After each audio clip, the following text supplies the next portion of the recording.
Hello, all you beautiful and wonderful human beings. Thank you so much for clicking on this video. I'm super grateful. Um, yeah, I'm grateful because I'm glad and to be able to share my own thoughts with y'all and just to yeah be able to walk through my own kind of just feelings that I've been having. Uh, just as a result of this course that I'm taking, focused on democracy, the things that I've learned from other courses and just personal experiences. But I let me get into the introduction. My name is Ruben Morales Junior. I am a student here at New Mexico State University, double majoring in justice, political philosophy, and law, and sociology, and minoring in a couple things as well. But thank you again. As you can probably tell from the title and the description, we're talking about democracy, which isn't always like a favorite topic. It's not something that I think people really talk about a lot as well. And I think it can be a really ambiguous or abstract kind of thing, right? Democracy and like what does that really mean? Yeah.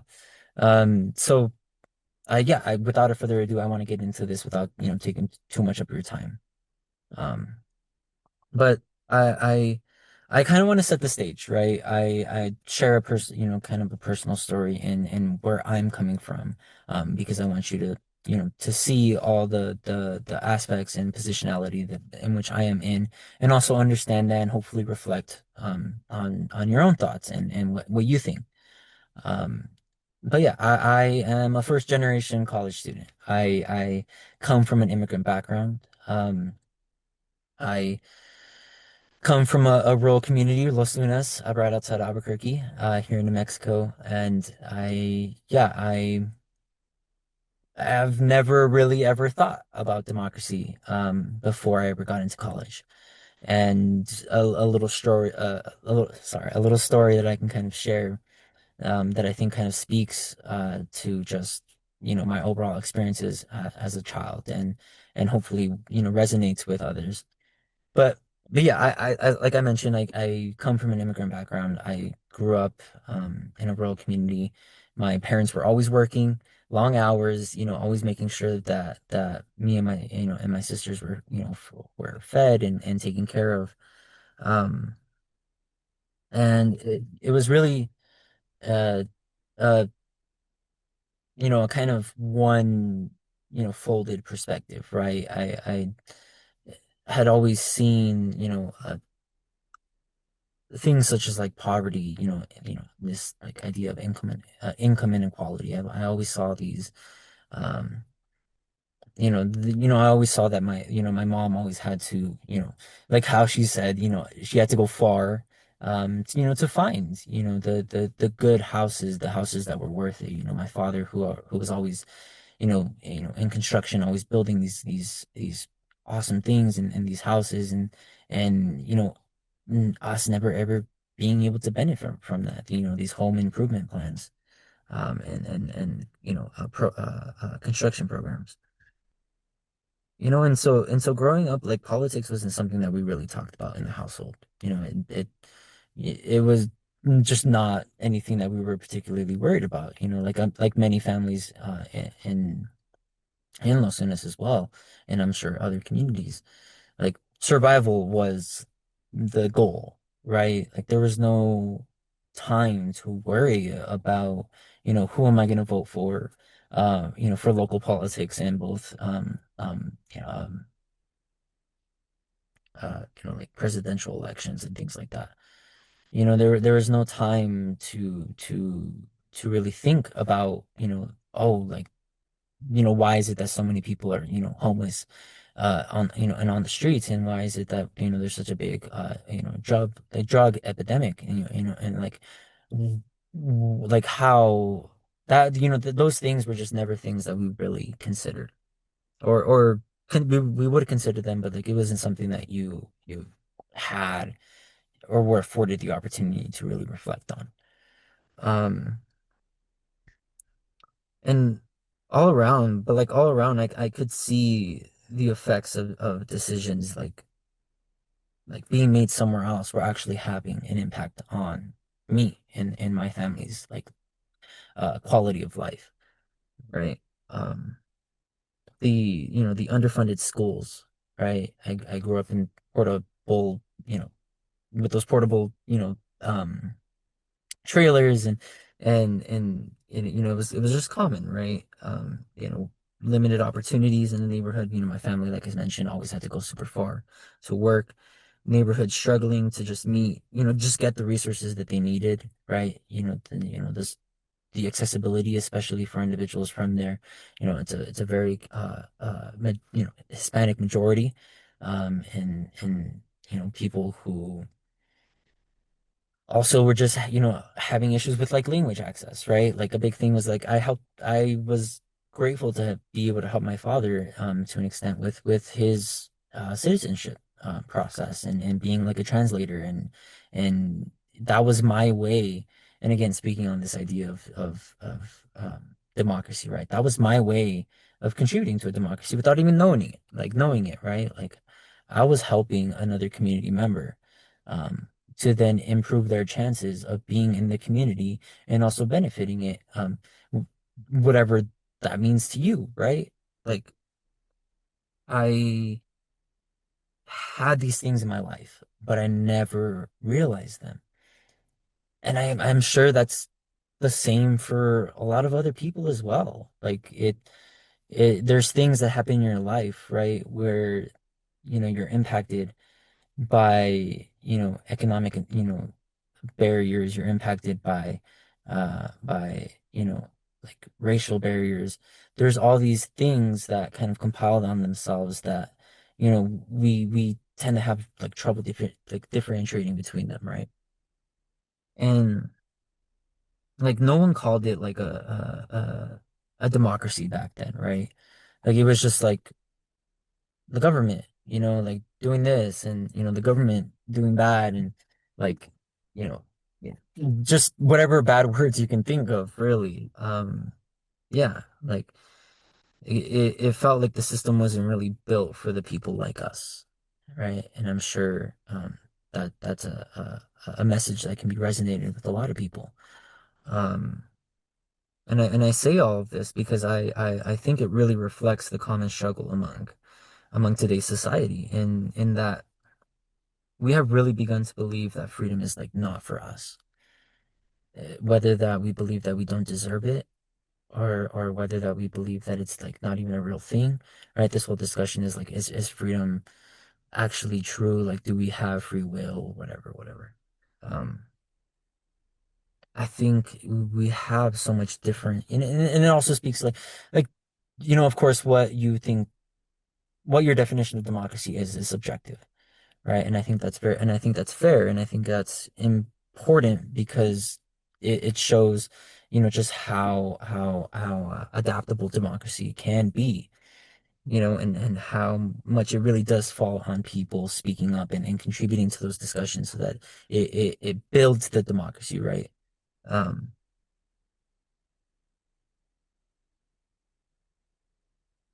but yeah, like it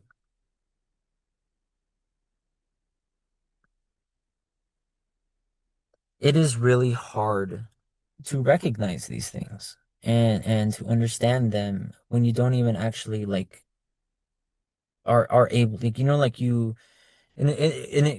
can also talk about like education, right? Like I had classes on like government and things like that, but I never like actually like learned about all of the things that has happened in the creation of the United States and the continuation of it, like the things that we have done to people, and to our environment, and just the amount of things that we've done to get where we are today, these 250 years that we have. And most of us learn about democracy in school, right? Like I think that is where like the first thing like that, I was speaking of, like, that wasn't something that we talked about in childhood, like in the household.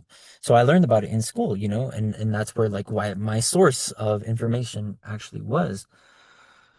And like that's even if it's not always taught well, like that's where you learn it, right? And for many people, like, but for many people, democracy still feels like this abstract idea that doesn't really shape their everyday lives.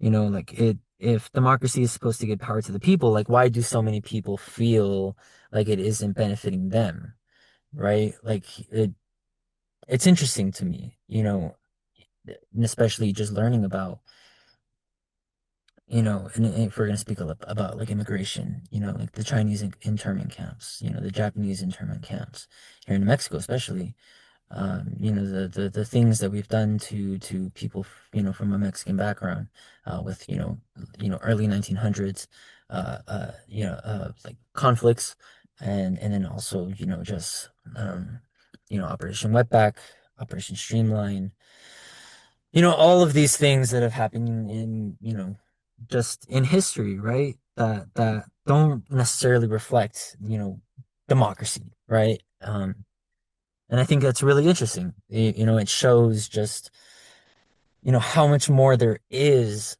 to actually understanding our society, American society, and understanding, like that like what, how we've come to be. And I want to come to back to that later as well, because I think we have a lot to unpack there for sure. Um, but like, why does it, like, why does politics, even in a democracy, often feel corrupt or disconnected from ordinary citizens, right? Like, how has it come to this place in which we are just left completely, you know, like inept, or I don't want to say inept, but just like left static, right?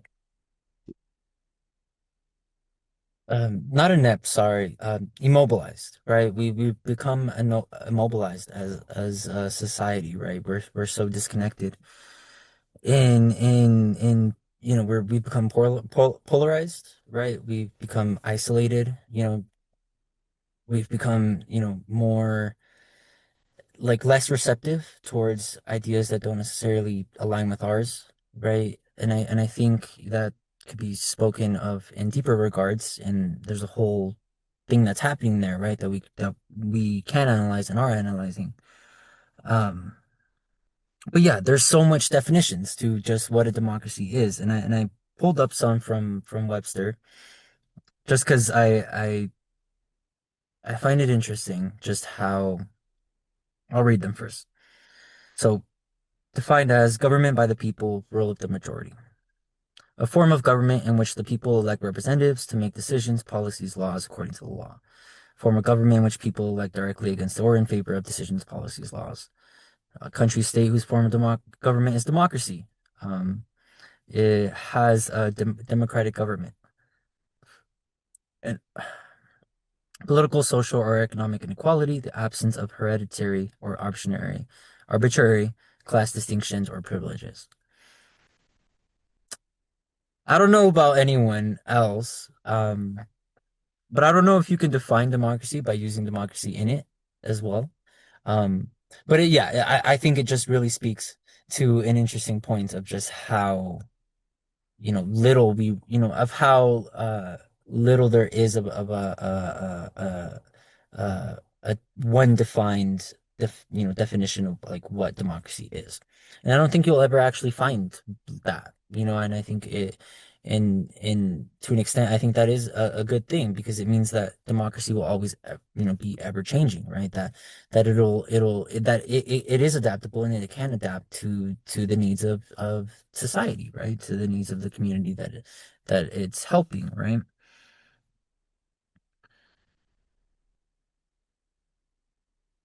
And I think it's really interesting because it speaks to the bigger thing of, and like, what does democracy really mean to us, right? Like, and how can we grow that understanding and that connection to democracy, right? Something that I heard from like a podcast that I was listening to, and that I think is really interesting and I think is true, is that there's like a rechanging of like the word democracy, right? For for not like I guess like lighter, softer kind of terms that align more with the needs of society today, which is like changing democracy for words like freedom, right? And while that might seem like a small change, it has a major impact in just how we perceive government and politics and being in those discussions, right? Because instead of this arbitrary idea of working towards a better democracy, we're working towards a better freedom for the people, a better equality for the people, right? And I think while, and I think that speaks to like just how important it is for us to be thinking about it and for us to find ways to be able to make it align and more with us and to feel more authentic to us, right? And again, that speaks to like this this disillusionment, right? Of like, do you like is democracy an idea or is it a reality? Right? And some would argue that it's an illusion, right? That we have created this idea, because again, it's subjective. We've created this idea of what democracy is, but is it ever actually democracy, right? And we can see that again in and just how people are experiencing democracy in their day-to-day lives. Like, where do ordinary citizens actually experiencing democracy, right? Is it local politics? Is it social movements? Is it student activism? And while it's a component of all of these things, it it again, to an extent, how much are people actually experiencing that democracy, right? If we want to think so far back into it, like what was happening at the creation of the United States, right? Um, there were discussions of freedom and liberty, but also of all-time slavery, trade and just terrible things that were happening to people. And there were so many conflicts and I think it yeah, like we can look at society like in moving past that as well. Like once people were actually, once we actually got the Constitution and everything was like settled, and we see people still experiencing marginalization and not actually having access to the rights that were constituted. Like it also shows, to the extent that these individuals were building democracy as well, that they were fighting towards this idea of freedom and liberties and protection, of citizens, um, like and helping build this understanding and definition of like what a democracy is, right? And we can see that with again like social activism, um, with you know especially in the 1900s with like the civil rights movement, the movement against the war in in Vietnam, sorry, in Israel and Iran and Gaza, and all these things, right, in Palestine, and while you believe, while you can be on both sides of the fence here, of course, it speaks again to just how much individuals have built this definition of democracy, especially individuals who are most marginalized, right, especially women who have built their own foundation of like what it means to be equal, and that's not something that would have happened without them, right? And you have to be again um willing to reshape or reimagine um um you know your own set of beliefs. Um, but then again, this speaks to like is democracy working, right? And if it is, like who is it working for, right? It like like a lot of people have this idea that like the government is corrupt and that it doesn't do anything for the people and that it's inept and yeah, has no use in society, right? and to an extent they have a justification there, right? Because a lot of the politics has become like a game, right? It's this political arena in which people are constantly, you know, playing, shady things and tricks to just be able to do work, right? And to pass legislation and things that while they might seem are justified, ultimately are just not morally correct, right? And like this political game institutionalizes and normalizes like voter disenfranchisement, right? Like people feel less of a need and like need to vote and unless they see less of an impact in doing that, right? People are voting less, and it's good to see that young people are especially voting more, especially after the first Trump administration. Um, but it's interesting just to see how much people have felt disconnected from politics and how they don't necessarily see anymore like the value in it. I speak to a lot of my friends and they don't really think about any of it, right? And I think while I have my own thoughts about that, I think they're justified in that, right? Because to an extent, like how are you supposed to, you know, like think constantly about these terrible things happening all around the world and in your own state, in your own country, and also try to, manage and like work towards like handling all these issues, right? And building something better. Um, like it to an extent becomes overwhelming, right? And while we can point fingers and blame each other, like it really is our own, doing. Um, but yeah, like it's just really interesting. Like what how interchangeable democracy as a definition is, and like that democracy in the everyday is like us again, like how I was saying, social activism, contributing to different things, so, speaking up, you know, uh, like local politics and people who are actually like community organizers, people who are actually trying to build and generate like awareness and movement in long-standing stale discussions, right? um that's where we can actually see somewhat of a democracy, but again it becomes this thing where how can we provide access to that, right? How can people understand that, and how like how can we promote both awareness and understanding at the same time, right? Because we don't want, like a lot of with like social media, especially, is that you can throw all these things out there, but how much do these people really understand that? And then before it's already ingrained in their heads, and it, you know, creates this like um this bias, right? And indirectly, yeah. But yeah, like we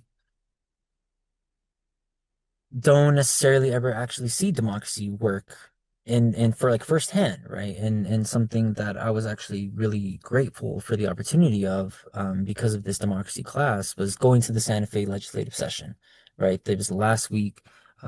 We got there Monday, left Thursday, but it was a really, really great opportunity in which I was able to speak with representatives and senators and people who were actually doing the hard work, right? And I was able to learn a lot, and it challenged like a lot of beliefs that I've had, right? The same idea of like, well, democracy, like, like who's democracy really working for? And if it's not working for me, like what need do I have in putting myself out there and just, you know, if it's not going to do anything, you know?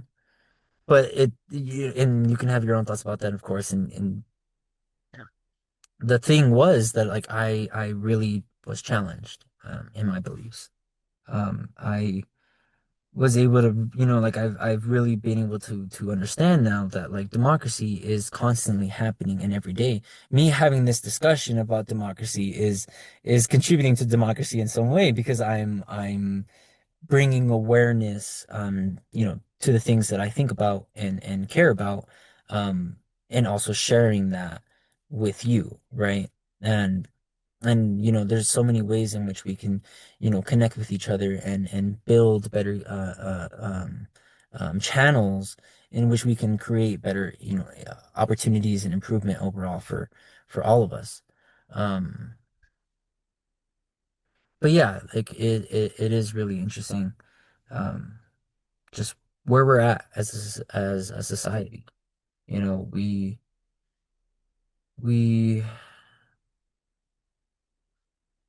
are at a point where I feel like we see like the need in changing. Like we understand that like there's these constant walls that we keep hitting, but it's bringing us toward you know whatever it may be, toward an actual foundation in which we can actually understand each other. And it's these constant things happening all around with social media, with polarization, with just not having the opportunity and the freedom to even care, or like research or whatever it might be, right? And it becomes like this backsliding kind of, and something that my professor shared, it becomes this backsliding democracy, right? In which we're falling back into we're falling back in our understanding of like of what it means to work with each other, and we again we fall into these silos in which we see each other, but we don't ever want to go to each other and actually knock at people's doors and understand each other, right? And I think again it speaks that we need to find tunnels, under like ways in to connect with each other without necessarily like feeling like we have to sacrifice our values, because it becomes this thing of like all or nothing, and we get lost in it, like we start to forget like what the actual like meaning is of you know living together in a nation, and having you know a shared goal of just survival, and there's all these issues with economics and immigration, especially currently, um like income stability, um housing, like there's so many things that are just have been separated into these bubbles that just like constantly divide us more and more. And again, like it like the question that I continue to keep having is like, how do you connect people um in an age in which we feel a need to keep disconnecting? Like how do you repurpose or reshape our perception of that, right? And our the importance of like what it means to actually fall more in rather than out, um within a society, and I think it's a constant struggle, and it will be a, a constant struggle for who knows how long, because that's part of democracy, like I think like we have to kind of accept like it's the goods and the bads, and not necessarily say that accepting is justifying, but accepting so that we can grow from it. Because if we look at it from like a decolonial perspective, like a lot of these things have been centralized in white like populist movements, like in embedded in a specific subset of ideologies that have just continued within these 250 years. And so we have to reimagine and repurpose how we view that, right? And I think it's going to be a constant struggle with that,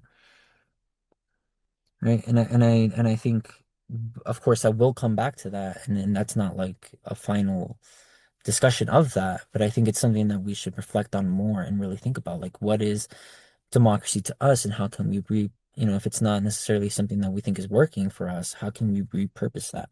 And there are, ways for us to connect and communicate with each other, but we need to find those, and we need to put ourselves out there for that, right? But I want to spend these last like 5, 7 minutes, kind of just focusing on these last two questions that were prompted to me. You know, like again, like what does democracy look like in every day? You know, like what does that actually look like to us, right? Um, like, and I think there's a deeper question in that, and like if do we ever actually experience democracy? You know, if we're to take these people's like feelings of not having um this feeling of having an impact on politics, like at face value, like how do we like how is there ever an opportunity for people to speak up, you know? Like we and I thought about this before, like as an American society, we have a very, you know, one way of viewing things, you know, and while it's worked for hundreds, you know, it's worked for decades, um, again, like how much has it worked and who has it worked for, right? If people are able to experience, you know, like democracy in local politics, social movement, student activism, you know, like, but nothing really ever gets done, like, what is it really for, you know? And are they really experiencing democracy or are they just a pawn in a game, you know? And while we can get like so down deep in the weeds, I think it speaks to the bigger like discussion of like how can we generate more interest, you know, and how can we put ourselves out there to learn more. And you know, I'm grateful because I've been given the opportunity to work with a local nonprofit focused on specifically immigration. And something that is a part of the program is these immersion programs, right? Individuals who decide, right, they're self-selected, they decide, you know, to come into, you know, the Paso del Norte region, you know, to learn about the border and to learn about, you know, marginalized populations in the border and what they're experiencing, especially in these times. And that's, you know, one way to reach out and to connect with the community, you know, and I think and I say this, right, because and again, let me preface that I say this because it speaks to this idea of like democracy working, right, in action in real places. You know, they come to learn about the border and I'm granted the opportunity to be there with them and to kind of guide them and to share my own insights from the region. You know, I do research on immigration, you know, kind of socio-legal studies, specifically, you know, just understanding, you know, people's lived experiences in the law. And I'm able to be a part of this thing, and it's I'm contributing to democracy, and they are also too. You know, we're in these discussions that we're having, in the conversations that we're having, in the things that we're learning from each other. Like we're building each other's understanding and our ability to then translate that and to put it into action, you know, and what I love is that about the program is that it's so intentional, right? It's understand it for firsthand, reflect, and then how can we then repurpose that? And I think that's at the core of what it is that we want to do, right? Is we want to put ourselves in situations to learn, to grow, and then we want to be those people who then can help guide and provide the space and the resources for individuals to learn and to grow, right? And I think it's this continuous kind of uh uh uh, uh you know partnership that we have with each other, right? And once we lose that, that's when we start to kind of fall apart and we start to be more divided and we are more stuck in our ways, right? Because it's harder to then believe that someone else has the same value of your life that you have for your own value for your own life, right? Um and yeah, you know, that's I think one of just the biggest issues of the 21st century in general. Um, okay. So I want to thank you for having given me the opportunity to share with you, and I'm hoping that you were able to stay the whole time and listen to me ramble on, honestly. But yeah, I again kind of want to continue sharing just a little bit more about just my kind of final reflections about just what we've spoken about today and more or less just moving forward, like what we can think about. Um, like at the end of the day, like what it means um to be in a democracy is again subjective. And how democracy exactly works is always changing. It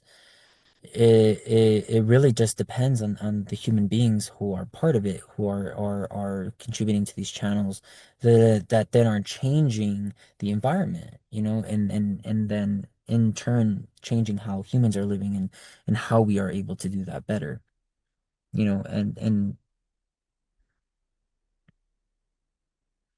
and a big thing that we can see that is that people are consistently like we're if we break down to if we boil it down really, people are constantly working in this machine, right? This machine and are working towards contributing to the machine and its continual kind of success and growth. Um and we as human beings in our ability to connect with one another and just have conversations and learn from one another. If you really want to, look at a specific example is like representatives, senators who should be reaching out to their constituents and listening and giving spaces and opportunities for people to share and for them to learn more and to grow and to be that while it is a transactional kind of thing, that it's more personal and humane and it's actually contributing towards something, right? And I think that is that is democracy working in every day, right? Is it's more than just big politics. It's us as human beings connecting with one another, building programs, better, frameworks, initiatives, in the community that then help in turn help the community. And I think that's why it's interesting when you see like when we talk about federal politics, right? Big politics, and just how corrupt it all is, and like it's not really doing anything for us, and like the big thing is like I work in taxes. I'm a tax preparer as well. Um, just to put it out there. Um, and that's a big thing, right? Like that's something that people have a lot of issues with. Right, because it's like this idea that yes, I want to contribute to my community by giving some money, but it's also like a lot of people feel cheated or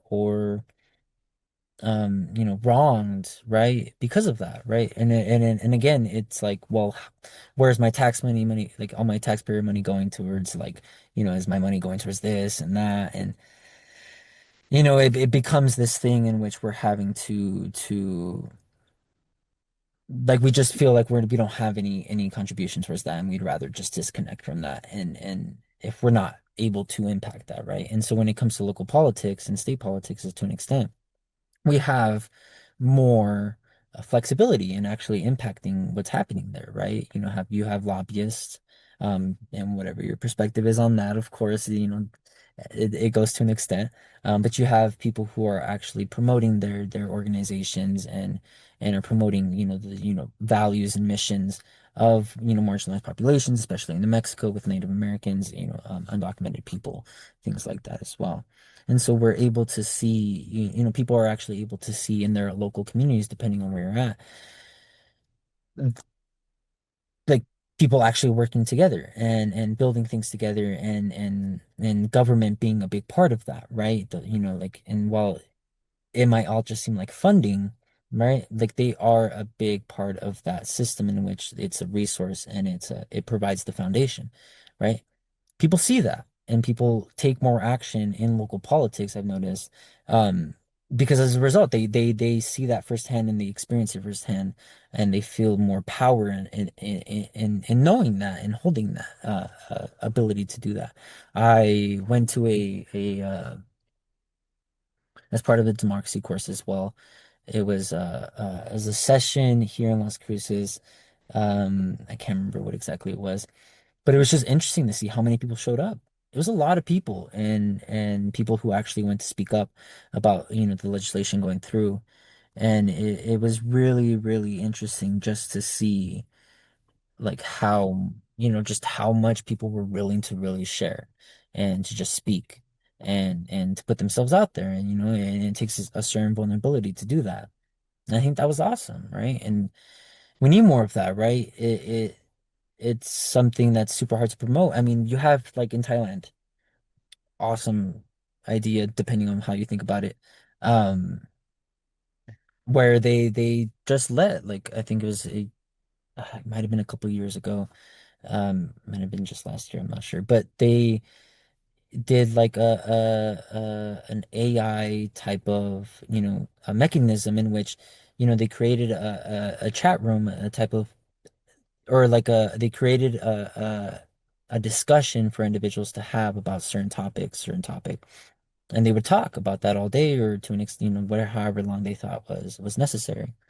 And then they would be recorded and that would be uploaded and that would be transcribed. And then like the AI would then come up with, it would act as a legislator. That's what essentially it was. It was summarizing all these ideas of the people who were speaking and then putting it into actual like policy frameworks and how it would work.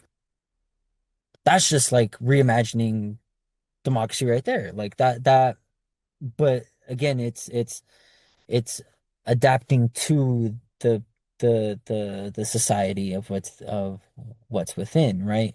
And these people were not seeing impact in their own, federal politics. And, the government saw that and they gave an extension of that, even when, it's super hard to actually go in person and share and contribute and stuff. And it's a way, it's an easier pathway, for some people. It's a long ramble. And I'm sorry if it felt like I've been like leading up, like ramping up to the ending and then never getting there. And that's not my intention at all. But I think when it comes to something like this, you have a lot to talk about and you want to get it all out there. But I don't want to keep you uh you know here for so long. And as I'd rather you reflect more um on what I've said and just where we're at today. But ultimately, I am interested to see how we really come out of this, right? And I think that's the big question is how in the 21st century, how can we adapt the idea of a democracy or adapt to the changing conditions of which we live in and then you know, um, promote opportunities for individuals to grow within that society, right? It's a big thing, like I mentioned at the beginning, where we're reimagining democracy as freedom, as equality, and we're changing ways in which we do things, right? Because we see the negative effects that it's having on us as a whole. And we want to do something different. And whatever, whatever, whoever believe in or fall on, politically, socially, religiously, whatever, it really is the beauty of the US that it's this idea that that's so diverse and that everyone has so many um interesting and unique viewpoints that it realistically it should contribute majorly in that we have so many perspectives to take from and to listen to and then put that all into one. But again, it just becomes that thing like how do you bring people to these discussions or how do you, generate interest for people to contribute to democracy and to actually see its benefits. Um, yeah, I again, my name is Ruben Morales Jr., student here at New Mexico State University. I'm grateful and for you to be able to listen to this and I'm honored really because well, one voice um uh among the many it's an honor. But yeah, thank you and I hope that you found this interesting and that hopefully this generated some kind of interest or change of direction in just how you perceive politics and how you perceive democracy and just how you see your ability to actually be a part of that. Um, so